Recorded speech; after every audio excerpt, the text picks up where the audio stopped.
Samsung Galaxy A52 camera detail has been arrived. Several weeks ago, we got a pretty detailed leak regarding the Samsung upcoming Galaxy A52, and the phone will be available in both 4G and 5G trims, with the latter boasting a higher 120Hz of refresh rate and a Snapdragon 750G chipset, while 4G model will getting a 90Hz refresh rate and Snapdragon 730G SoC. Now, Renault Quadrant, which is a popular leakster on Twitter, gives us more detail about the cameras for both the A52 5G and 4G variants, which is going to be featuring same 4 camera sensor. The main one is going to be coming with a 64 megapixel of a main camera sensor with optical image stabilization and a pixel size of 0.8 micrometer.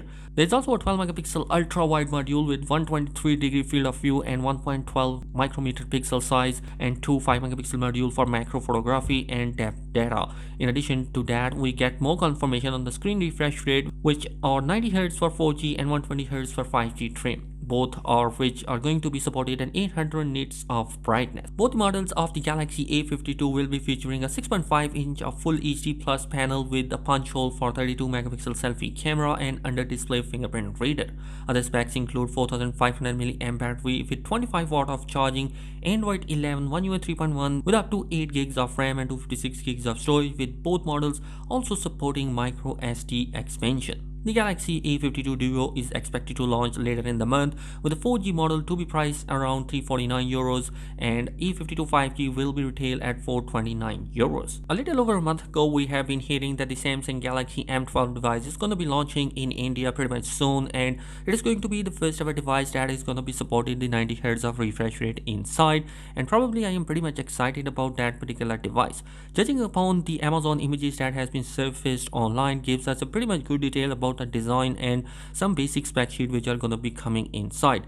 On the front of the device, it's pretty much looking similar to the Galaxy A12 devices, which unboxing I have already done on the channel, and on the back it is going to be coming with a similar design with a quad camera setup on the back side with a similar kind of design language that we have seen in the A12 devices, but there are some things which are pretty much different in both of these devices.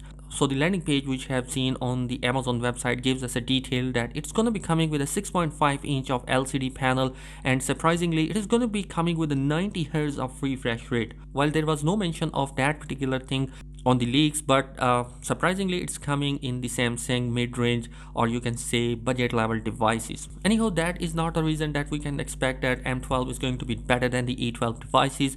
The M7 model also going to be coming with an Exynos 850 chipset inside, which is going to be pretty much amazing, because I honestly believe that the Helio P35 chipset is going to be much bad in terms of performance than the Exynos 850. It's going to be really good in terms of GPU performance than the P35. The M12 also gets the upper hand in the battery department as well, because it is going to be coming with 1000 mAh extra in the tank, which brings the total of 6000 mAh of battery capacity inside the M12 device. On top of that, we are going to see 15 watt of fast charging support. On the back, we are going to see quad camera setup, which is going to be coming with 48 megapixel ISOCELL GM2 sensor, and the other cameras are going to be 5 megapixel ultra wide camera, and also we are expected to see a macro and a depth sensor camera on the back side of that particular device. So overall, I think that these devices are going to be pretty much amazing in terms of the spec sheet and performance, and honestly I am looking forward towards the Galaxy A52 and A72 devices, because they are one of those devices which are going to be upper mid-range category devices which are coming with such a spec sheet which resemble with the flagship level of devices.